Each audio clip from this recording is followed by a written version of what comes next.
chat no Teams e de repente vem uma mensagenzinha assim para mim: Oi, Cris, tudo bem? Sou o Luiz Justo do RIR. Queria muito ajudar. Quando eu olhei aquilo, ri, eu falei, gente, é um comediante. Você então, foi mentorada pelo Obama. Tive essa chance. E a Michelle é maravilhosa. E tu sendo mentorada por mim.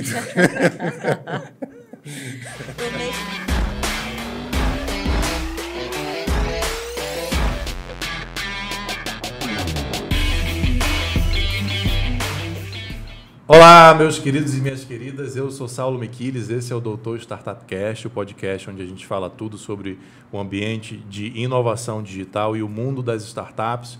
E hoje estamos aqui numa ocasião muito especial, eu estou aqui com duas empreendedoras mulheres, das quais eu sou fã, a Camila Salaberry, que vai ser minha co-host hoje, e a Cristina Castro, que eu vou tentar resumir, né, Camila, o currículo dela, mas ela é mãe, ela é empreendedora, ela é ex-executiva da Louis Vuitton, ela é ex-executiva, 2 mestrados, 2 doutorados, 3 pós-doutorados indo para o 4º, e é empreendedora social, fundadora do Eu Sou a Glória. Cristina, muito obrigado por você estar aqui. Camila, muito obrigado por você estar aqui. Eu tenho certeza que esse papo aqui vai ser sensacional. Faça seu personal pitch, essa história de vida aí maravilhosa que ainda está em construção. Amém. E conte pra gente por que esses livros contribuíram na sua história. Primeiro, muito obrigada por me convidar, de prazer, verdade. Camila, nosso. É um super prazer te conhecer.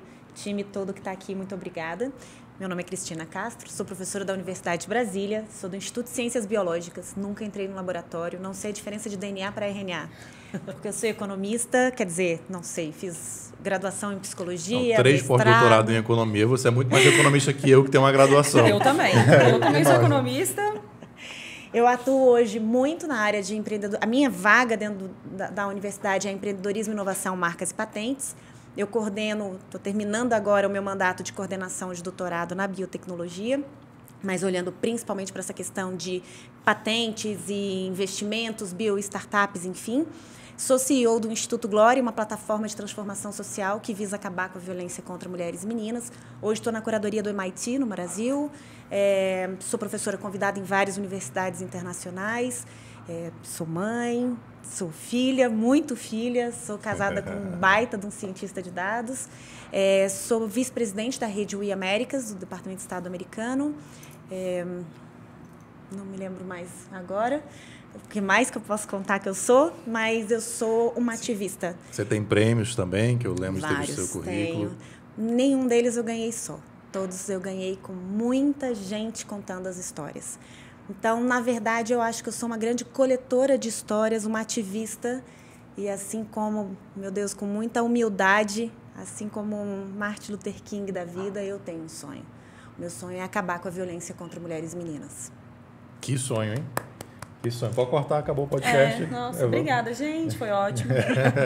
E esses livros na tua caminhada, Cristina? Eu podia trazer um monte. Obviamente que eu ia trazer como uma ativista aqui do feminismo, sendo feminista, que, de novo, nada tem a ver contra os homens. Eu sou mãe de 2 homens brilhantes. Sou casada com um cara incrível. O Instituto Glória, 60% dele é do gênero masculino, se autodeclara do gênero masculino.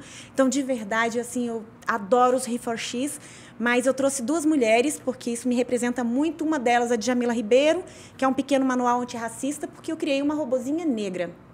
Não pela questão do racismo, não pela questão do olhar da cultura e de uma importância de se entender a nossa ancestralidade, mas porque eu sou apaixonada, eu idolatro a África por tudo e por tanta coisa. Então, eu sempre estudei muito, olhei muito, e quando eu fui criar a minha robô, por que não olhar para o país e ver como o país era representado no máximo dentro da sua representatividade, olhando para a África. E a segunda, a Chimamanda, que eu acho que todo mundo tem que ler isso, né? Como educar crianças feministas. Porque crianças feministas são aquelas que gostam do feminino, que entendem, podem ser homens, podem ser mulheres, é entender que nós somos somatória. Nós somamos histórias. Ninguém consegue fazer nada grandioso sozinho, homens e mulheres. Então, de verdade, é olhar para a inteligência humana, para a competência, para a doçura, para o colo, não importa o gênero. Legal. Eu ia passar para a Camila, mas já passo para você, só para não perder o gancho. O que é feminismo, então, para você? que eu acho importante a gente definir. O feminismo, assim, ser uma feminista é olhar para o gênero feminino com toda a sua devida importância, né? Mas entender todo esse processo histórico de construção de força, de competências, enfim, mas a importância na história, no local do feminino. E nada a ver tem com o machismo. O machismo é um comportamento, um padrão de comportamento agressor, violento contra mulheres. E o feminismo nada tem a ver em relação a isso. As pessoas se confundem muito. Mas é entender a importância de mulheres, do sagrado feminino no mundo. Legal, legal. É exatamente a minha leitura do feminismo. Que bom. Nessa definição eu sou feminista.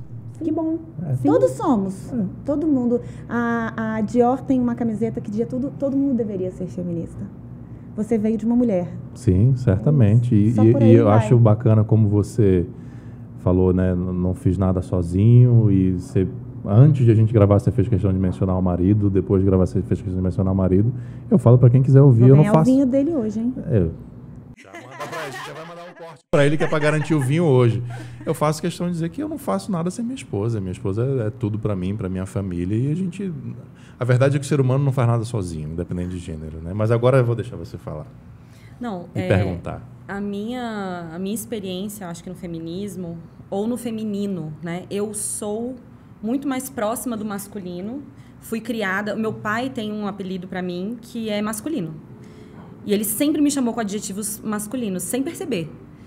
E eu estava nesse lugar que precisava de uma Cristina, que precisava dessa nova cultura, dessa nova conversa, de um feminino saudável, do sagrado feminino. Eu disse para você antes também, né, que eu era católica, vamos entrar já num tabu aqui, mas a culpa católica e a visão do espaço da mulher, na minha experiência católica, nada contra a religião, me colocou num lugar difícil de acessar o sagrado, de entender essas múltiplas facetas mesmo do feminino, que é muito diferente, né? Valorizar isso. E como que você lida com essa parte de crenças e de... Né? Você está em 194 países. Como é viver essa pluralidade aí de culturas e de interpretações do feminino, né? Porque cada lugar tem uma. É maravilhoso e complexo. É delicioso e louco, né? É quase que esquizofrênico, no sentido de você amar e detestar. Cultura é uma coisa muito legal, né? Eu sempre estudei muito tempo da minha vida, os primeiros mestrados, os primeiros estudos que eu fiz, eu trabalhava muito com cultura empreendedora. Entender cultura é entender os símbolos, valores, os heróis, né? Quando a gente entra num país, primeiro, eu não tenho o que é certo e o que é errado. Eu sei o que é mandatório, o respeito é mandatório. O resto não existe certo e errado porque vai ter um ponto de vista. Então, é muito importante, quando a gente entra numa cultura, a gente não querer impor a nossa cultura, o nosso formato de olhar. Mas, sempre existem grupos de trabalhos locais, com mulheres, com homens, com crianças, para que a gente entenda como a gente consegue iniciar e atuar. No meu caso, como Instituto Glória, nós somos hoje signatários do Pacto Global da ONU. Então, existe toda uma diretriz, os ODS, os Objetivos de Desenvolvimento Sustentável, que nos mostram o caminho de até onde a gente pode ir e quais são as nossas análises e dados que precisamos coletar e como a gente vai avaliar aquilo e entender o impacto. Então, é um facilitador muito grande, por quê? Porque a ONU, as Nações Unidas, criou, desde 2015, né, 16 Objetivos de Desenvolvimento Sustentável para justamente colocar todo mundo dentro no mesmo espaço, sobre a mesma mesa, para discutir as mesmas coisas ou coisas diferentes. Então, aí você sai um pouco, por exemplo, igualdade de gênero não é uma questão cultural. Isso é direitos humanos. Nós, mulheres, temos os mesmos direitos que qualquer homem, que qualquer pessoa de segurança, saúde, educação, formação. E aí, de novo, os direitos são humanos. As pessoas falam assim, mas são diferentes, né? Por isso que a gente fala em igualdade equidade de gênero. A equidade é quando a gente está entendendo a questão valorativa do processo. A igualdade, quando a gente fala de direitos humanos do âmbito maior, aí a gente está falando em igualdade. É igual a Camila, o Saulo tem o mesmo direito à segurança no país, eles têm o mesmo direito à educação, eles têm o mesmo direito à saúde. Isso é incontestável. Então, quando o Instituto Glória entra em tantos outros países, a gente vai se balizando sempre pelo Pacto Global e pelo que os países acordaram. Então, é assim que eu tento fazer para não enlouquecer. Boa. Deixa eu aproveitar aqui para falar dos nossos parceiros que estão aqui, né? A turma da Facilite, que está fazendo acontecer este podcast. São nossos parceiros no empreendedorismo, a Facilite Contabilidade Digital. Que para você que está assistindo o Doutor Startup Cast e quiser abrir a sua empresa, vai conseguir abrir a sua empresa com 50% de desconto na taxa de abertura. E a primeira consultoria de abertura de empresa, ó, a Camila até ficou nervosa aqui, ó. Ficou emocionada. Ela está falando assim, se eu soubesse disso antes de abrir a Photoplock, eu estava em outro nível. Ai, desculpa. 50% de desconto na taxa de abertura e a primeira consultoria empresarial gratuita. Tá vendo? Por isso que ela tossiu. Clica aqui no link que vai estar aqui embaixo, vai te levar para um WhatsApp já da turma da Facilite. E também a Mequiles Tavares Advocacia Empresarial, que junto com a Facilite vai fazer o trabalho jurídico aí da sua empresa. São a turma que fazem acontecer, que botam isso aqui de pé, como você sabe muito bem, né? Só que você numa outra escala no Instituto Glória. São quantas pessoas trabalhando? Como é que você se financia? E conta um pouquinho do Rock in Rio também, que eu acho que foi a última grande atividade. Já tiveram outras, mas tá é porque atrasada. todo mundo ama o Rock in Rio. A gente está gravando há uma semana do Rock in Rio, uma semana depois do Rock in Rio, tá, gente? A primeira questão, hoje a gente está em 194 países no mundo. No Brasil, nós temos 388 voluntários. Quantos países tem a ONU? 200, agora você me apertou, mas acho que são 247, se não me engano. Só mas para ter uma ideia de comparação. 200 e algumas dezenas. Tá. Acho que 247, 250, uma coisa assim. Nós já estamos em 194. Se Deus quiser, em breve a gente vai estar em mais 5 países. Mais 5. Ela abre país assim, ó. País, tá vendo? Entendeu? País, 5 países. Quantas Tem muita pessoas gente trabalhando? No Brasil, a gente tem 388 pessoas como voluntários. Caramba. São todos voluntários. Fora isso, a gente tem empresas. Então, desde empresas juniores, empresas médio porte e empresas grande porte. Então, hoje, como parceiro mundial, nacional, regional, a gente tem várias empresas juniores. A gente tem Artplan, Rock in Rio, próprio grupo Dreamers, que são 19 empresas, né? A gente tem Microsoft, IBM, ai meu Deus, Demarest, que faz toda a parte jurídica. Embaixada, né? Governo americano, Departamento de Estado americano. Não vou continuar citando, porque se eu esquecer alguém, eu tô lascada, mas são mais de 30 empresas. Site de vocês. Estão todos no site. São mais de 30 empresas que fazem acontecer. Que maravilhoso. E quantas pessoas trabalhando fora do país? Você falou no Brasil? Então, isso é mais... Depende do momento do projeto. Porque aí a gente tem projeto início, meio e fim, né? Mas em torno de mais umas 500 pessoas no total. E o Rock in Rio, o que vocês fizeram no Rock in Rio? O Rock in Rio foi uma parceria sensacional. Na verdade, teve uma primeira conversa. Essa é uma história até bem engraçada. Eu estava fazendo uma palestra para várias pessoas do grupo Dreamers, novembro do ano passado, no dia do combate à violência contra a mulher, dia 25 de novembro, e eu falando sobre o Instituto Glória e tal, e de repente, no Teams, vem uma mensagenzinha assim para mim: Oi, Cris, tudo bem? Sou o Luiz Justo do RIR. Queria muito ajudar. Quando eu olhei aquilo, eu falei, gente, é um comediante. Juro. Tá brincando. Olha, gente. Eu falei, cara, o que é RIR, né?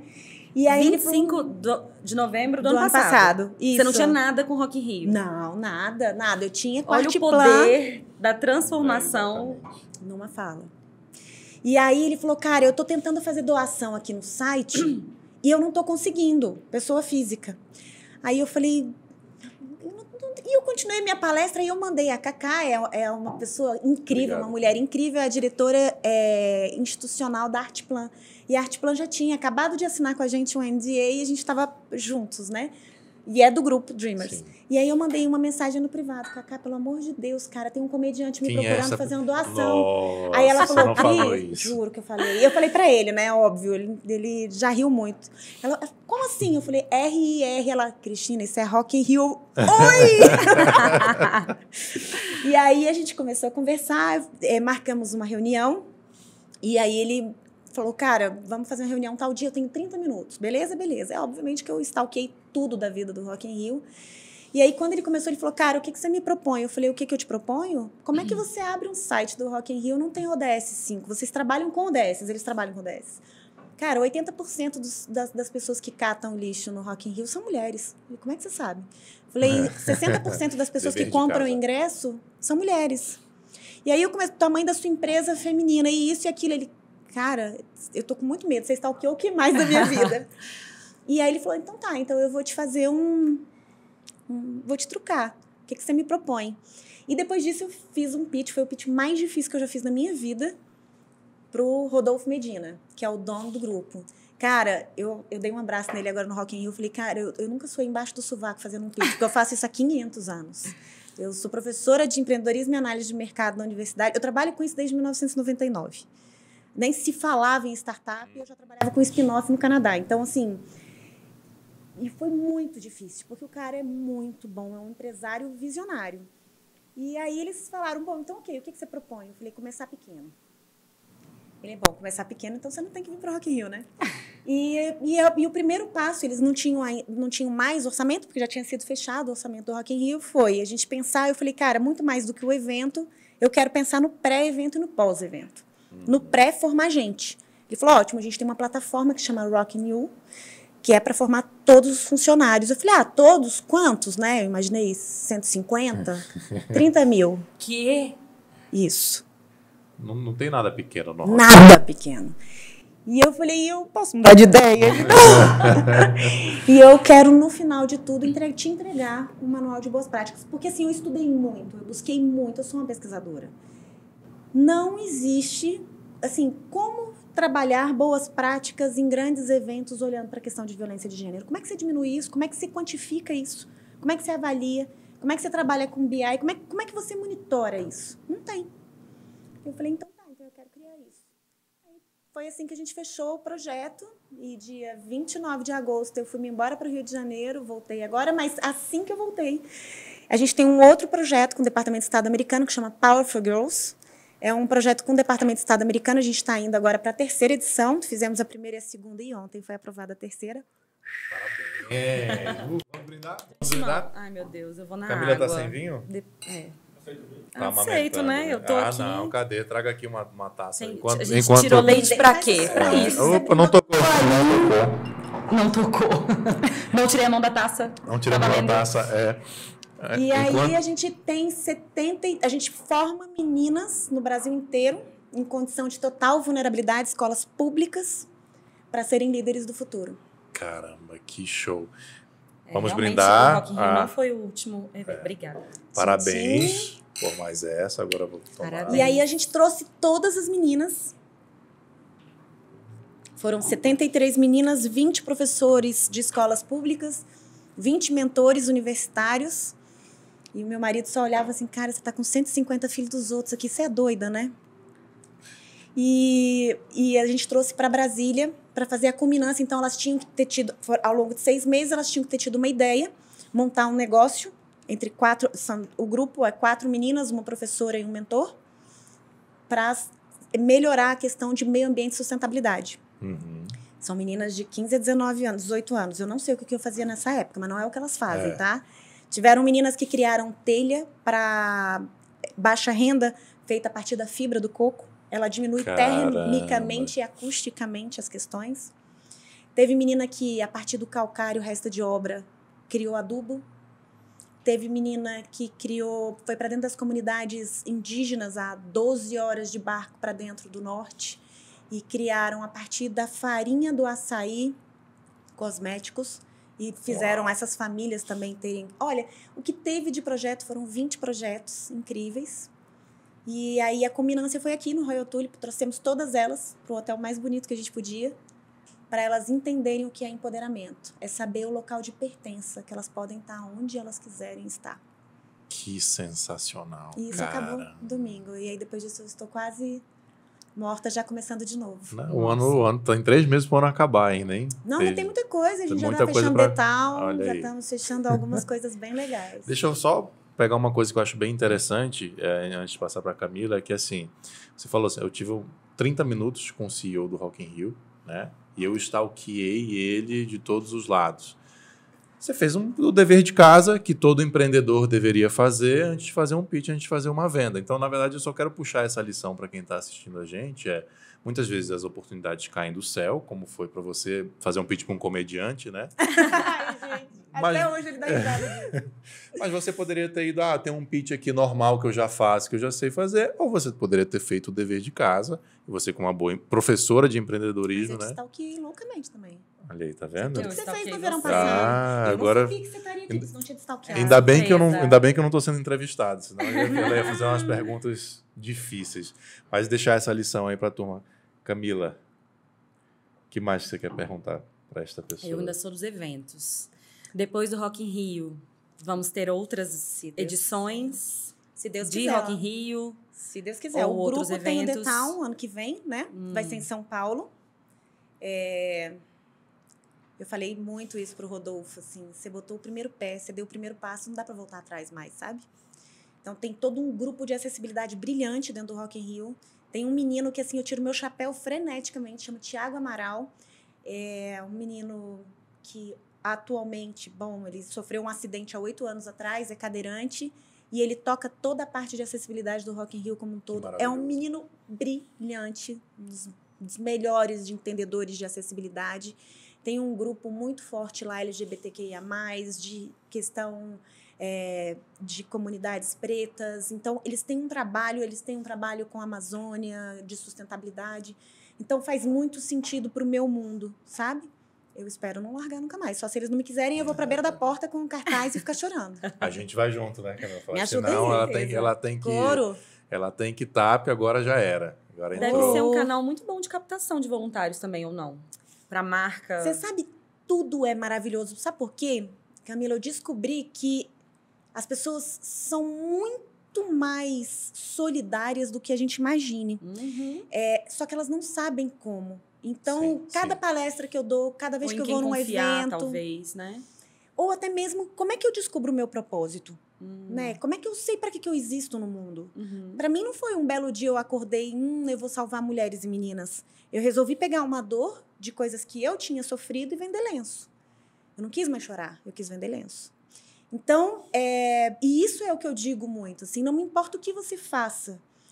Se são animais, se são meninas, se são homens, se são pretos, se são LGBTQIA+, escolhe. Mas a responsabilidade social é nossa. Enquanto tiver gente na rua, enquanto a gente tiver 15 milhões de pessoas no nosso país que não comem, 33 milhões de pessoas no nosso país que têm instabilidade alimentar, você não pode sentar na poltrona no dia de domingo. Entende? Porque, de alguma forma, você foi posto no local onde você está de privilégio absurdo. Ou chegou lá. E isso é maravilhoso e tem muito mérito. Mas isso nos faz mais responsáveis socialmente. Com certeza. Você acha que o mundo está melhorando ou piorando?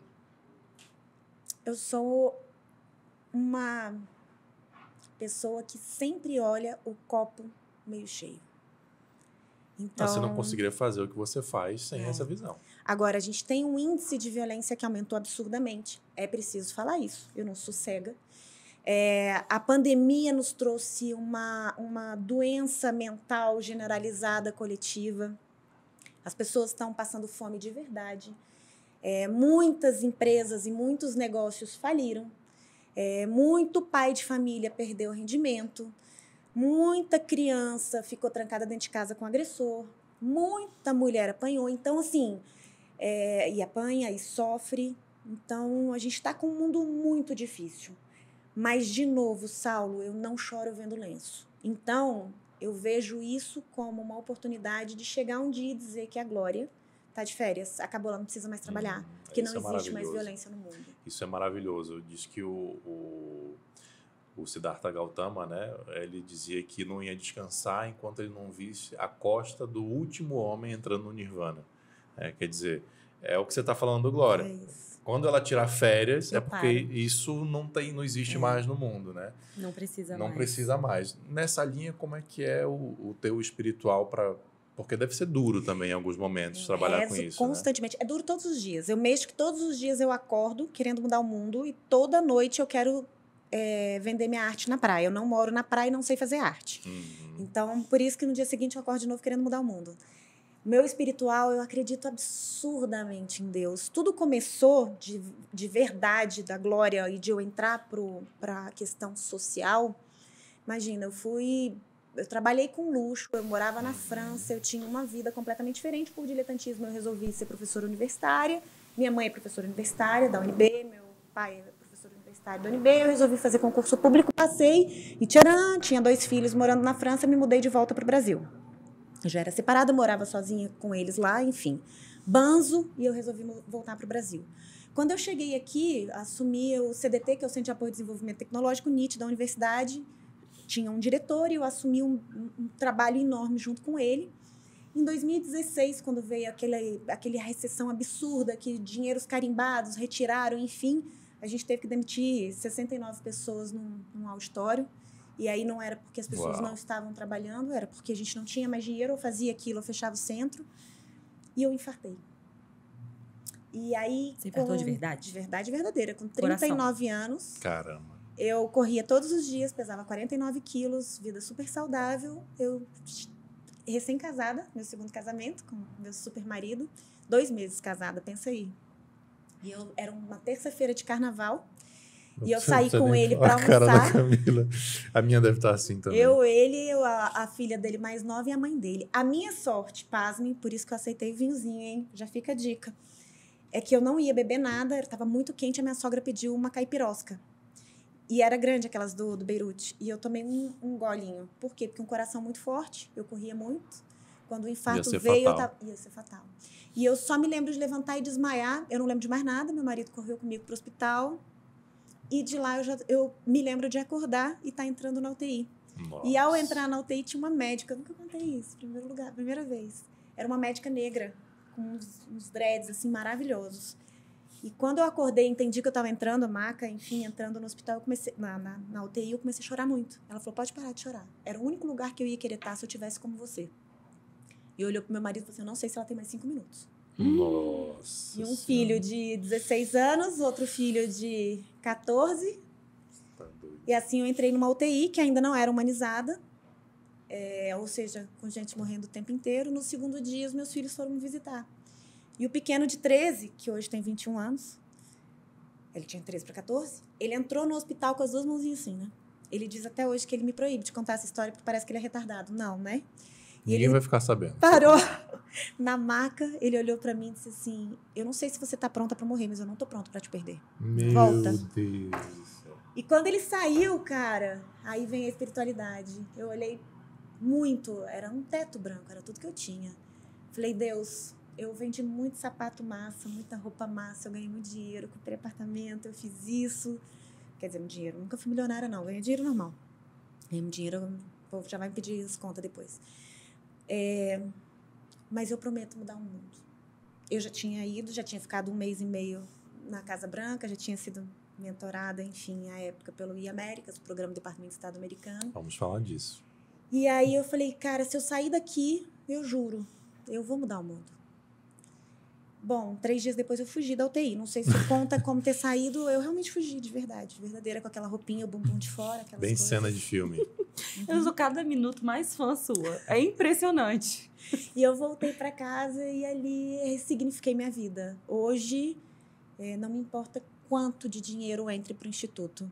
Me importa quantas vidas eu toco todos os dias. Essa é a minha obsessão. Quantas vidas eu impacto.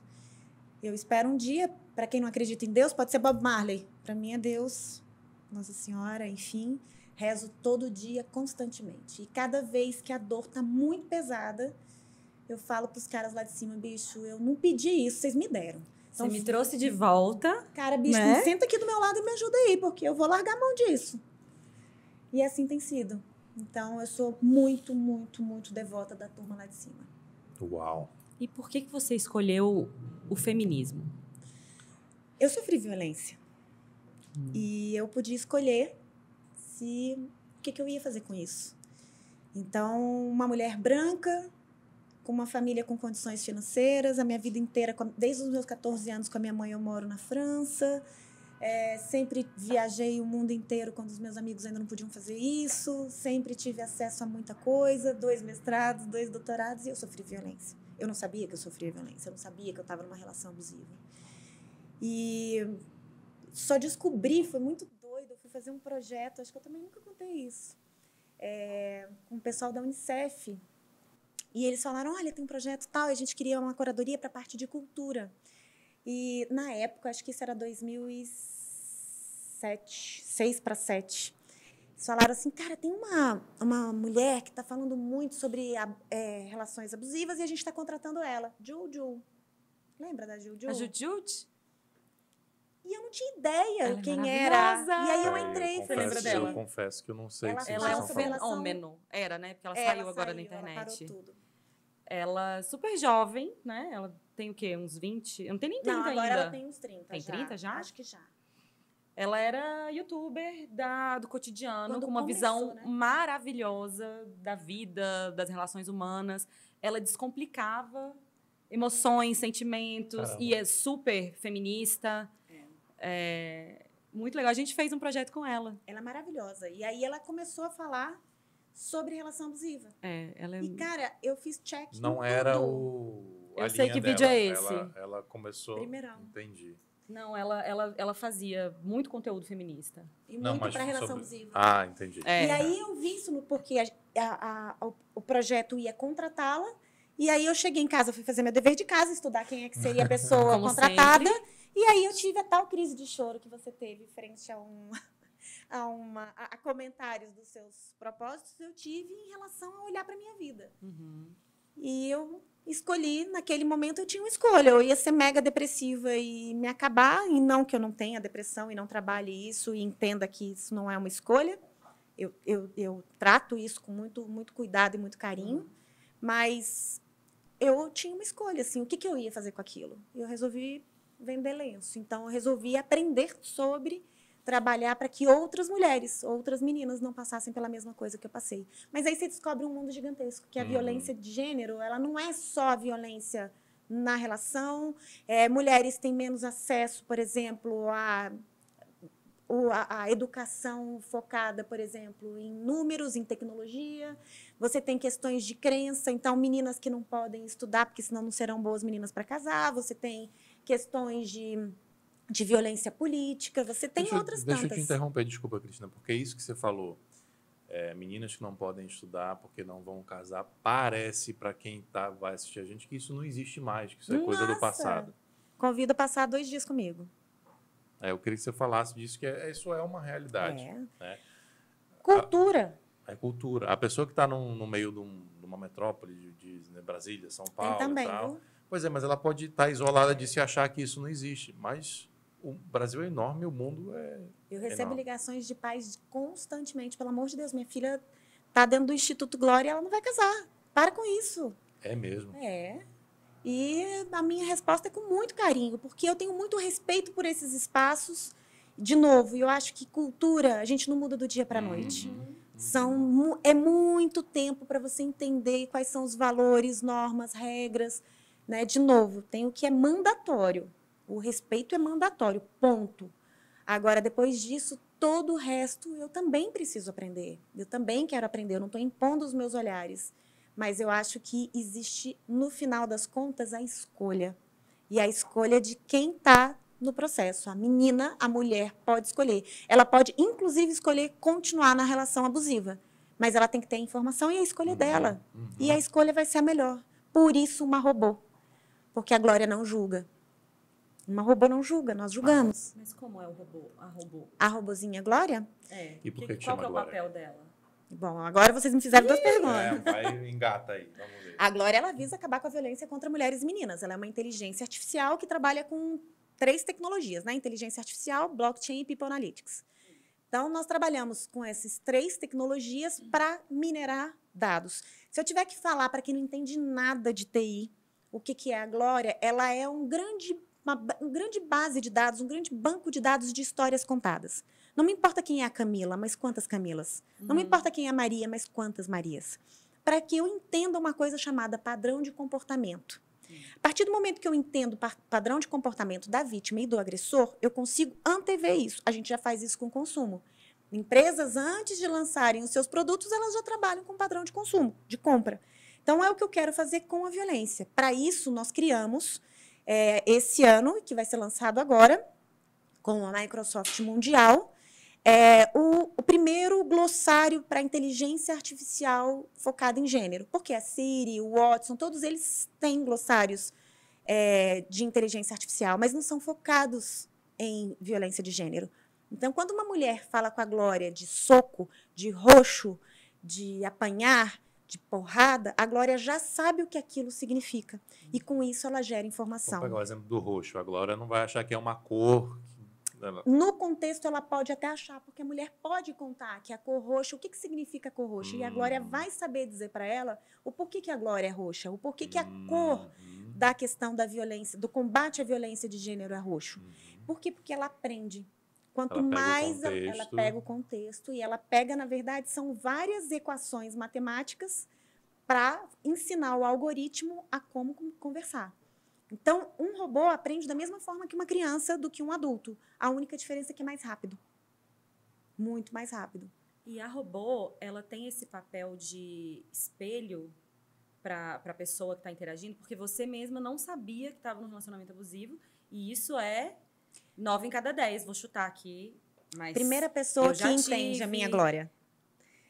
Ela é um espelho. Ela não é a melhor amiga, ela não é uma psicóloga, ela não é uma advogada, ela não é uma médica. Ela é um espelho, apenas um espelho. Aonde, com somatória de histórias, eu consigo entender padrões de tendência. Então, por exemplo, um dos projetos que a gente tem, que é o mapa de violência da Glória, a gente consegue, em tempo real, saber quais são as violências que aquela mulher está sofrendo naquele lugar. Então, por geolocalização, eu consigo dizer tudo dentro da LGPD. Eu consigo dizer que nessa região, por exemplo, eu preciso de mais policiamento do que essa. Nossa. Que nesse hospital eu recebo mais mulheres que sofreram violência do que nesse. Então, eu preciso reestruturar dinheiro público para que dê suporte a esse. Que aqui eu preciso de mais escola. Que aqui não tem iluminação pública. Então, isso é um dos projetos da Glória que está linkado com um dos pilares segurança. Mas a Glória ela tem 5 pilares. Empreendedorismo, que é a inserção de mulheres e meninas no mercado de trabalho. Educação, que é a formação, a curva longa, né? Que é a educação, a cauda longa, que é a formação de mulheres e meninas para o futuro. A parte de acesso à justiça, que é justamente entender direito de massa, leis. Por exemplo, o Brasil tem 180 mil leis, onde apenas 47 são focadas para mulheres. Porque homens são feios, bobos, cara de melão? Não, é porque eles não sabem. 47 mil? Não, 47 em 180 mil. 180 mil, aproximadamente. Olha. Mas porque a gente não tem mulher. E aí, realmente, os homens não têm a mesma necessidade que nós temos. Então, eles também estão aprendendo, nós também estamos aprendendo. Na parte de saúde, que a gente tem toda uma parte de teleatendimento para casas-abrigo, casas de passagem, penitenciárias, socioeducativo. E a gente tem a parte de segurança, que é o que a gente criou com a Microsoft, que aí é a robozinha conversando nas cabines. São ovinhos que as mulheres entram e podem conversar com a Glória e contar suas histórias. Que sensacional. Deixa eu mudar um pouco de assunto. Se a gente for, hein, Camila, se a gente for fazer uma definição de mulher poderosa, pode botar a foto dela no dicionário. Pode? Obrigada, gratidão. É verdade, por tudo que você está falando, por todo o seu histórico, etc. Mas você se demonstrou uma mulher super vulnerável também. Como que é ser essa mulher super poderosa, mas que é uma mulher de carne e osso, de ser humano, que tem filho, que tem marido, que tem... Por isso que ela é super poderosa. É pela vulnerabilidade. Eu escolhi não ser super heroína. Elas acabam sozinhas, elas se machucam inteiras, elas não recebem colo. Eu sou só humana. O que eu faço é usar o megafone que eu tenho para falar sobre a causa que eu acredito e que eu sei. Então, é um pouco usar um microfone, um megafone para dar voz a tantas outras que não têm as mesmas condições que eu. Mas ninguém faz nada grandioso sozinho. Eu me levanto por tantas Camilas, por tantos Saulos, eu consigo fazer por uma somatória de gente incrível que está por trás disso. Eu só estou aqui falando porque, por acaso, eu criei a Glória, idealizei a Glória, mas tem muita gente que toca isso, sabe? Tem muita empresa que acredita, tem muita gente que me dá a mão. A Glória não é minha. Isso é muito doido, porque quando a gente ama muito um projeto, e esse projeto nasce, ele passa a ser dos outros, no sentido de que as pessoas podem criticar, a gente se dói por isso. No meu caso, eu acho sensacional, porque, cara, se você achar que tem alguma coisa que não tá legal na Glória, bicho, maravilhoso, agora vem aqui e faz. Me mostra, me ensina, faz comigo. Então, é isso que eu acho que me torna humana, graças a Deus, e que torna a Glória uma robô. Essa é a nossa única distância. O meu maior objetivo é muito junguiano de ser, e utilizando aí, parafraseando Jung, você pode ter todas as técnicas, ter todo o conhecimento, mas ao tocar uma alma humana, seja apenas outra alma humana. Isso eu digo todos os dias, absolutamente todos os dias, para as minhas equipes. Todos os dias de manhã eles recebem isso nos grupos. Porque o maior desafio é ensinar uma robô a ser humana, para que então ela entenda a dor da alma e ela consiga acolher, apoiar e, com isso, modificar vidas. Ave Maria. Vai lá, Camila, que eu estou sem palavras aqui. A Glória vai começar esse trabalho com a robô? Já começou? Já começou. Para a gente, como você sabe tão bem, quando a gente monta um MVP, a gente tem que rodar isso, né? Nós começamos rodando a cabine, assim, a Glória, o Instituto Glória existe. Ela fica desde fisicamente, 2019. esse ovinho. Depois eu vou mostrar a foto.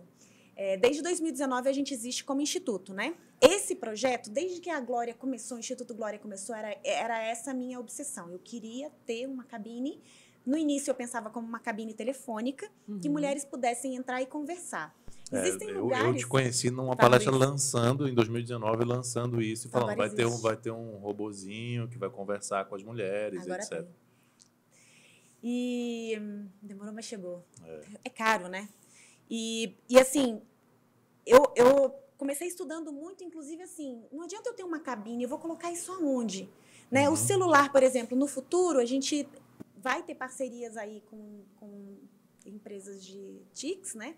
Para que isso venha como um aplicativo obrigatório dentro dos celulares. Mas o problema é que em relações abusivas, por exemplo, muitas vezes o companheiro ou a companheira, porque existem relações homoafetivas, pegam o celular e abrem o celular. Então, como não deixar essa pessoa mais vulnerável?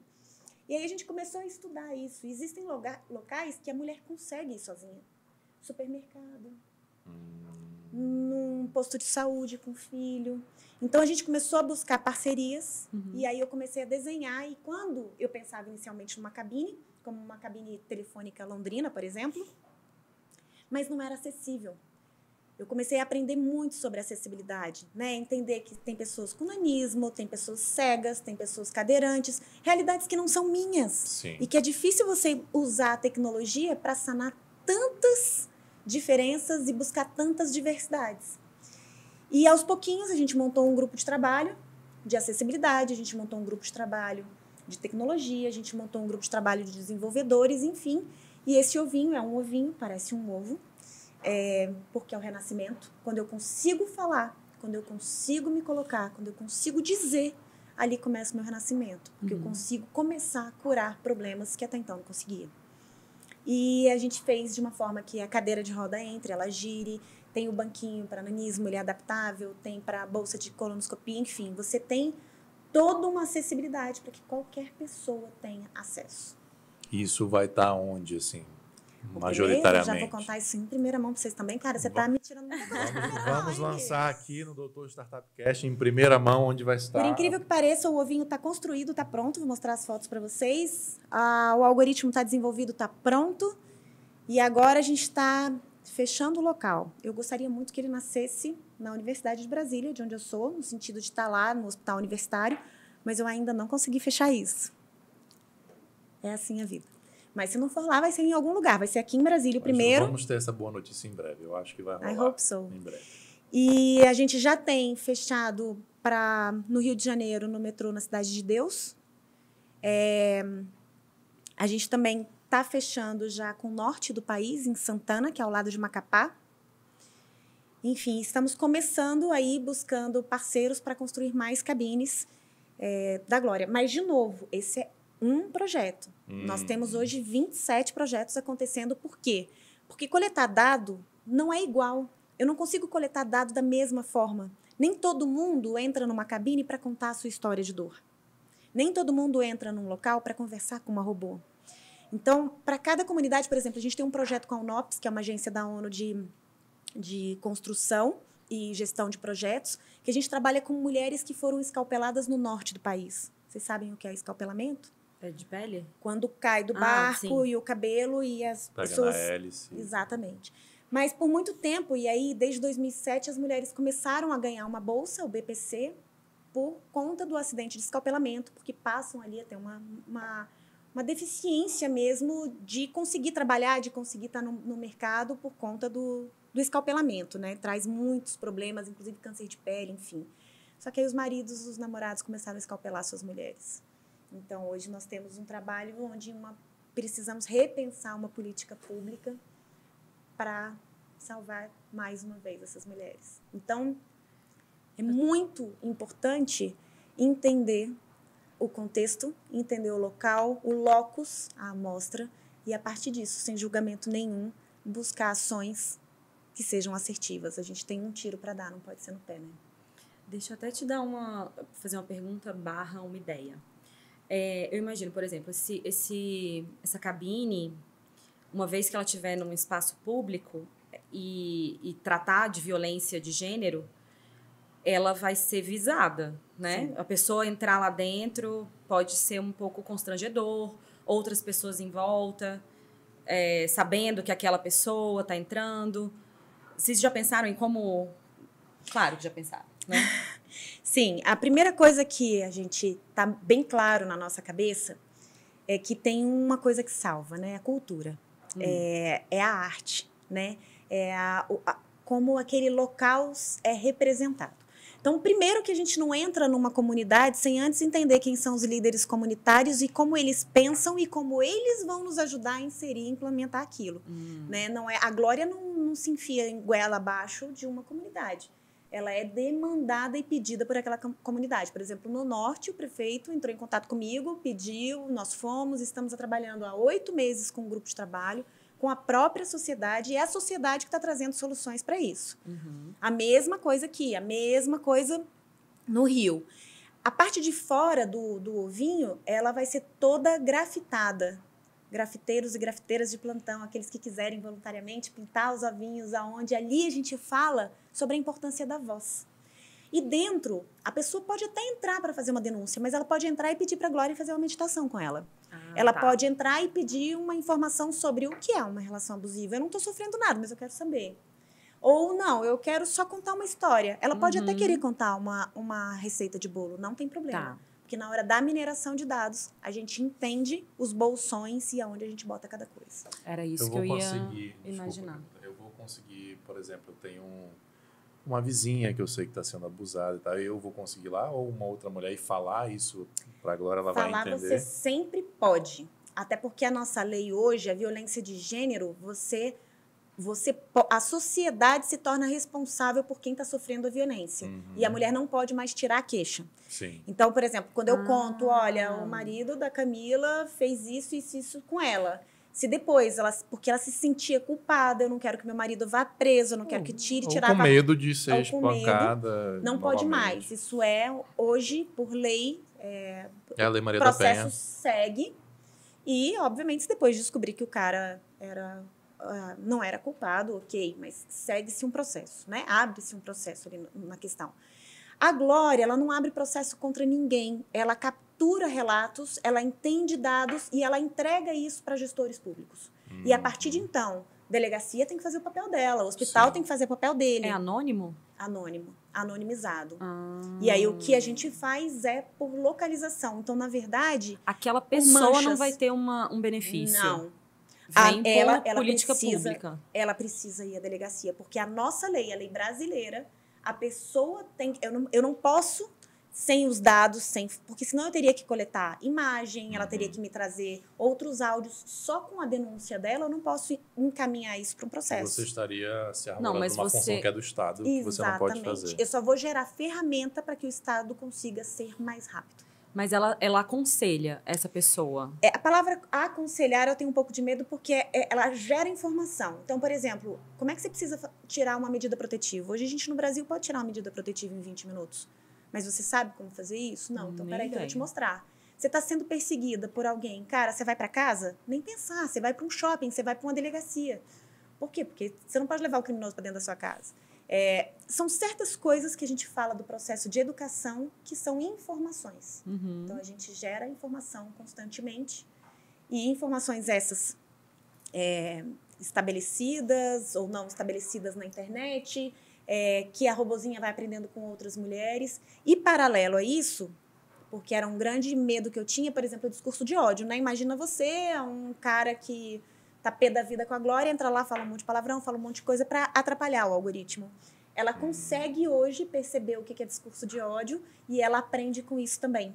Então, na verdade, a gente montou 2 caminhos, né? Tanto o caminho da denúncia, da informação, do acolhimento, quanto do outro lado, o entendimento do discurso de ódio. E o acolhimento, Camila, e o apoio, o suporte, ele é fundamental. Porque muitas vezes é só esse passo que eu preciso para ir para uma delegacia. Existe uma preocupação com falsas denúncias ou com uma denúncia de um crime que não era aquilo? Ou... Não pelo seguinte, porque é autodeclarável. A gente não tem como medir isso. Porém, ao ser autodeclarável, o que a gente faz é com a mineração de dados, porque quando o relato ele começa muito cheio de outras palavras e outras questões, o próprio algoritmo consegue minerar isso e filtrar. Ele joga para cima e vai minerando, né? Agora, claro, eu posso entrar lá e contar uma história que não existe, ou falar mal do meu companheiro. Isso pode acontecer? Pode.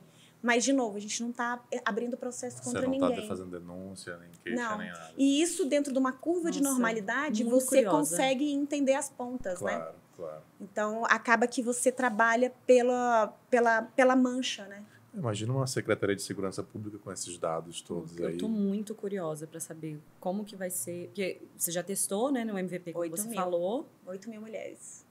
E o que gerou? Baita MVP esse, hein? Foi numa região específica? Brasil inteiro. Porque eu precisava de uma coisa que é a coisa mais difícil. São os sotaques. Você pra começou uma mulher a treinar. no sul, você ainda não sim. treinou A Glória? o possível impacto em políticas públicas. Porque como foi espalhado, não tinha o impacto esse em política viés. pública, o que a gente faz hoje, por exemplo, a gente já fez alguns relatórios para a ONU Mundial. O que a gente faz hoje é botar dentro de uma escala numérica, quantitativa, e a gente faz um processo de correlação, predição e predição desse padrão. Então, eu consigo predizer, por exemplo, hoje eu consigo te dizer que eu consigo carregar uma denúncia até o ponto da delegacia por R$8. No entanto, eu consigo, inclusive, monetizar isso. Se essa mulher sofrer a violência, ela custa R$18 mil para o Estado. Então, eu consigo dizer para o Estado que esse caminho é um caminho muito mais barato e que me traz números diretos para ações assertivas. Agora, é óbvio que, para isso, tem que ser uma política pública. Senão, a gente não consegue escalonar. Cris, você falou que foi numa mentoria, né, pelo Departamento de Estado americano, mas não falou com quem foi essa mentoria e como foi. Conta pra gente um pouquinho. Isso mostra o meu tempo, né? Isso começa a mostrar minhas rugas. Eu já mexo com o Departamento de Estado americano, eles têm alguns projetos, um deles é o Jovem Embaixador, né? Eu falei, gente, por que eu sou IAméricas e não sou Jovem Embaixador? Porque o IAméricas já é a pessoa mais madura, e já fui em 2015. Em 2015, eu fui escolhida, fui a primeira brasileira a ser escolhida, e depois disso só teve uma que foi agora. Infelizmente, a gente espera que agora aumente o número de brasileiras lá, para um programa chamado IAméricas. É um programa do Departamento de Estado americano que faz parte de um guarda-chuva grande que chama IVLP, que é o maior programa de exchange do mundo, governo americano, apoiando aí outros países irmãos. E o E-Américas, ele é um programa de empoderamento feminino, onde eles pegam líderes femininas, elas têm formação ao longo de 1 mês e meio presencialmente nos Estados Unidos, em N frentes, desde reuniões em locais impactantes e chiquérrimos como a Casa Branca, até distribuir sopa para pessoas exiladas ou enfim. Então, a gente realmente vai para tudo, a gente passeia pelo país inteiro. Na minha época, eu fui para 6 estados. E é um projeto que quem dá mentoria diretamente a essa época era o presidente da República. E na minha época, com muita felicidade, era o Obama. Você então, foi mentorada pelo Obama. Tive essa chance. E a Michelle é maravilhosa. E tu sendo mentorada por mim. Eu mexo com meu marido que eu só trocaria ele pelo Obama. E ele me disse que ele também me trocaria pelo Obama. Então tá tudo certo entre nós. A nossa relação tá bem combinada. Combinaram com a Michelle? Que também é maravilhosa. E eu acho que ela ainda é mais que ele. Ela é incrível. Seria um livro que eu teria trazido hoje. Certo. A biografia da Michelle. Maravilha. Tem perguntas aí, Camila? Não. Só admiração. Só admiração. Então, eu vou te pedir, a gente vai entrar agora no final do nosso podcast, que é o Momento Fuck Up, em que você conta um erro da sua trajetória. E como... Só um, né? Só Tá. uma, se quiser falar 2, 3, 10. 25. Não tem problema. E como que isso foi um aprendizado para você, um aprendizado que você possa compartilhar. Mas antes disso, eu vou precisar agradecer de novo a turma da Facilite Contabilidade Digital, que faz esse programa acontecer aqui e que abre a sua empresa com 100% de desconto, ou seja, taxa zero. Tô errando, né? É 50% de desconto. Mesmo, 50% de desconto na taxa de abertura. Mas se for pro bono, assim, pra social, podia ser 100%, hein? Olha aí, pronto, já tá gravado. 100% de desconto, 100% de desconto na taxa de abertura, 50% de desconto na taxa de abertura e isenção da taxa da primeira consultoria empresarial. Agora tá certo, né? Clica no link que está na descrição do episódio, você vai entrar num chat do WhatsApp com a Facilite e também a Mequilis Tavares Advocacia Empresarial, nosso escritório de advocacia para empresas e empreendedores. Conte. Aí eu pensei, quando você me mandou isso, claro que eu estava conversando com o Obama tem uma coisa antes, eu vou contar isso, né? Ele tem uma metáfora. Eu gosto disso. Uma metáfora da você mesa. tá conectado a uma pessoa, todo mundo pronto, a gente Barack. tá conectado. O Barack. Baraquezinho. Obi. Ele tem uma história da mesa, né? Que você tem uma mesa que tem uma pessoa numa ponta, outra pessoa na outra ponta e 3 outras pessoas, exatamente como a gente está sentado aqui, 2 de um lado e um do outro. Não me pergunte por que 5 pessoas, não sei por quê, só sei que tem essa história da mesa. E ele diz na mentoria dele o seguinte: você tem que escolher quem são as pessoas que vão sentar à sua mesa. Essas 2 pessoas da ponta, elas são sempre as mesmas. E essas outras pessoas, dependendo do tema, então, por exemplo, eu vou falar sobre relacionamento. Então, são 3 pessoas. Eu vou falar sobre empreendedorismo na minha vida. São outras 3 pessoas. Eu vou falar sobre um novo negócio que eu quero abrir. Quero ter filho ou não quero ter filho. Então, essas 3 pessoas mudam, essas 2 pessoas não mudam muito. Nunca. E eu, na minha ponta da mesa, eu tenho 2 pessoas. É o Guga, meu marido, e a minha mãe, que hoje, ela é o 4º maior nome de citação de empreendedorismo da América Latina. É uma senhora que, se eu falar a idade dela aqui, 81, pronto, perdi todo o dinheiro, tudo que ela vai me deixar mais. Mas, assim, que trabalha absurdamente com empreendedorismo desde Priscas Eras, e é uma mulher brilhante. É uma das maiores acadêmicas nessa área. Bom... Ela não quer vir fazer um podcast com a gente, não? Ela vai amar. Ela Quem é a sua mãe? Eda. Ela que criou a ENAP no Brasil, a Escola Nacional de Administração Pública. Foi ENA na França. Muito tempo no Canadá, professora visitante em Portugal, Canadá. Saiu da UNB, se aposentou pela 2ª vez da UNB. E aí ela foi montar a Escola de Negócios no IESB com a outra Eda, que é a Eda Machado. Então, são amigas. Eu nunca tinha visto o nome Eda e eu tenho 2 na vida aí. Faça o convite para ela. Ela vai amar. Você vai ver, é uma figura, viu? Chiquérrima, arrumadérrima, malhadora, 81 anos e uma cabeça brilhante. Orienta ainda absurdamente. Muito legal ela. Bom, E aí eu tava com o Guga em casa quando você me mandou isso. E, cara, como é difícil a gente pensar onde a gente se ferra, né? Porque, claro, eu contei para vocês um monte de coisa legal, mas eu não contei os tombos todos que eu tomo o tempo inteiro. Eu acho que um dos meus maiores buracos, e na hora eu falei, ai, Guga, o que eu vou dizer? Ele falou, meu bem, aqui, ó, eu não sei cobrar pelo que eu faço. Eu sei cobrar pros outros, socialmente. Então, por exemplo, eu sei quanto custa um projeto da Glória, mas a Cristina, eu nunca sei dizer assim, sei lá, eu vou fazer uma mentoria ou eu vou fazer um projeto, quanto é que eu ganho nisso? Eu nunca vejo valor nisso. E eu acho que esse era um grande ponto meu, até que esse ano eu falei, cara, isso precisa mudar. Porque eu preciso entender que quem dá sempre dá. Desculpa. Quem pede sempre pede. Quem dá onde acaba, né? Eu preciso entender qual é o meu valor nisso, sabe? Quanto que eu custo. Porque eu pago, a SEB me pede energia todo mês, igual de todo mundo. Eu sou funcionária pública, eu ganho dentro da Universidade de Brasília, tá? Dentro da Glória, eu não ganho absolutamente nada e é assim que eu quero que continue, porque isso me dá uma liberdade incrível. Mas, sei lá, se eu sou chamada por fora para uma consultoria, ou se eu faço isso, eu não sabia cobrar. Então, isso é uma coisa muito difícil ainda para mim. Eu ainda trabalho muito isso, assim, qual é o meu valor de onde no você mundo. acha que vem isso? Eu estou te perguntando porque eu sou assim também. Qual é Tem um a livro causa? que eu gosto demais, que chama A Ética Protestante, que ela fala sobre essa questão exatamente que a Camila trouxe, de uma cultura onde rico não entra no céu, né? Mais fácil, enfim, aquela história toda. Camelo que passar no buraco de uma agulha. Exatamente, que vem Sim. muito aí de uma pesquisa, de um estudo, de o quanto o processo cultural te faz sentir culpado por você ter. Então, como eu sempre tive uma boa condição financeira, eu sempre me senti culpada pelo meu privilégio. Hoje, o que eu tento fazer é que, com o meu privilégio, eu tenho que dar voz para tantos outros que não têm privilégio nenhum.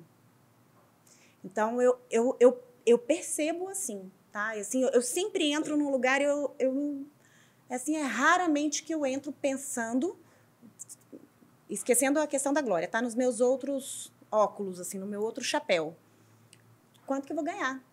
E eu acho que o empreendedor, eu acho que o todo, a gente precisa entender que isso é uma energia e o processo de troca é o quanto eu estou disposta a fazer isso, quanto você pode e está disposto a pagar por isso. E isso é muito tranquilo, bonito e respeitável. Não tem nada de errado. Eu conversei com o Gilberto, você deve conhecer, do Instituto Iluminante, e ele é Seixonoye, e eu perguntei isso para ele, sobre a questão do dinheiro. Ele falou assim, o dinheiro é uma energia sagrada, maravilhosa. Sim. Que para nós ocidentais judaico-cristãos é bem o que você falou, não é. É sujo, traz culpa. E ele disse, não, é um instrumento maravilhoso.